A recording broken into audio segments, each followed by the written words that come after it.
Television Park. This is WJBF News Channel 6 at 5. Good evening, everybody. I'm Brad Means. And I'm Jenny Montgomery. Coverage you can count on continues with a unique neighborhood growing in Columbia County. The commission unanimously approved a proposal to build a second section of Wright's Farm.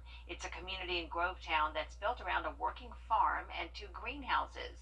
News Channel 6's Chloe Salsameda is there live tonight. And Chloe, this community is really going to grow over the next few years. Yeah, there are about 15 houses built right now, but the plan is to build about 300 more in the next few years. But what's bringing people to this neighborhood is this farm. They're growing everything from herbs and tomatoes to collards like these. Wright's Farm isn't your typical neighborhood. So we really tried to put together a mini package that was different than anything else you see in Augusta. Just steps from homes is a working farm, equipped with 2 greenhouses and lots of produce. The benefit of what we do here is that we're able to provide the public with things that they commonly recognize on a shelf and things that they would typically look for at a farmer's market. Here at the farm, they're growing collards, carrots, beets, and lots more. A lot of favorites that people enjoy: lettuce varieties, leafy greens, tomatoes, squash, peppers, beets, carrots, bunching onions. All of our residents have kind of embraced the whole farm-to-table concept. People who live here can buy produce. The farm team also sells it to local restaurants. Everything that we grow will be a local source for the community, for people to come out here and to purchase items that they enjoy, that are very healthy and nutritious, and it's local. The community here isn't done growing yet. Hundreds of 3 to 4 bedroom homes will be built in the coming years, giving more people access to fresh foods grown in their own backyard. We really want this place to be a community resource in terms of not only produce, but an educational resource and a resource for people to enjoy and participate in. The public will also be invited to buy the produce that's grown here on site. They plan on building a produce stand that's going to be open in spring or summer. Live in Grovetown, Chloe Salsameda, WJBF News Channel 6. A troubled Augusta apartment complex is back before commissioners. Azalea Park Apartments has been cited for dozens of code violations. There were 2 fires there late last year.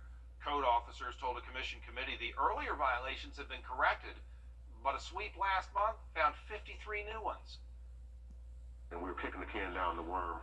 And quite frankly, I'm tired of kicking that can down the worm. We need to address this issue head on.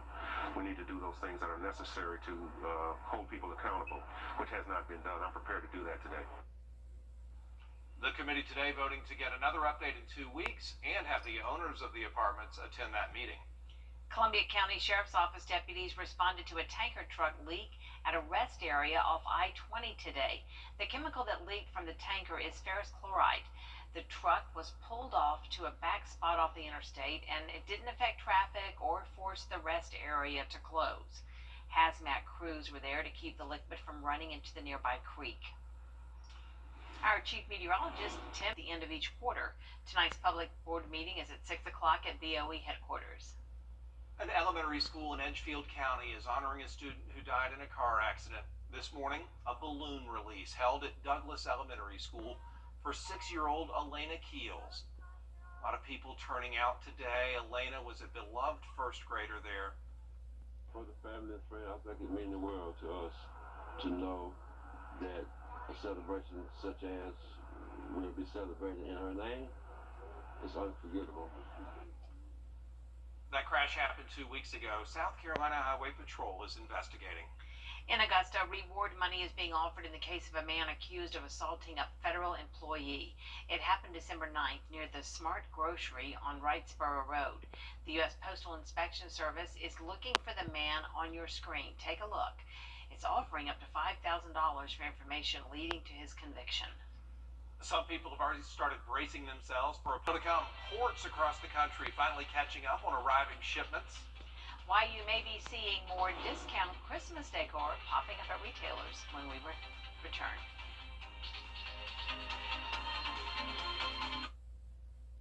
The grades are in. That's Join the News Channel 6 Birthday Club. Sign up today, and we'll give you a birthday shout-out on Good Morning Augusta. Plus, you'll be entered to win a platinum birthday party from Urban Air Adventure Park for you and 10 guests. Join the club at WJBF.com.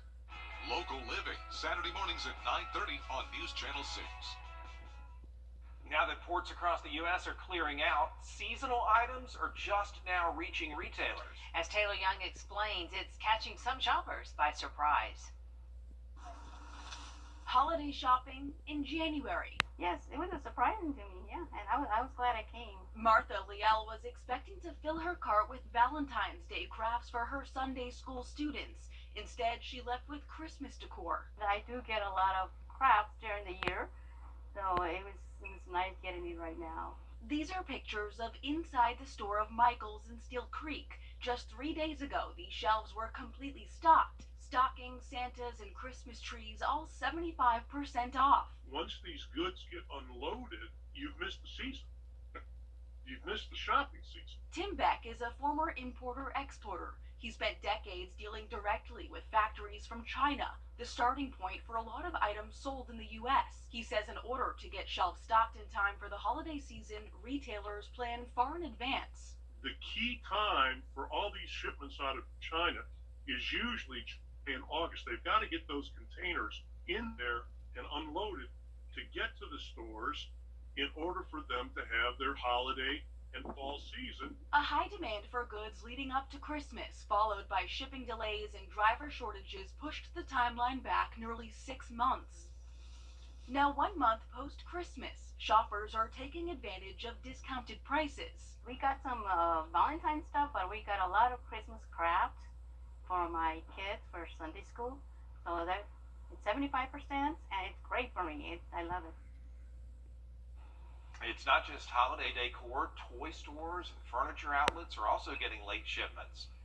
Coming up, our Chief Meteorologist Tim Miller with a look at your Viper 6 alert forecast. And some local businesses are making New Year's resolutions with the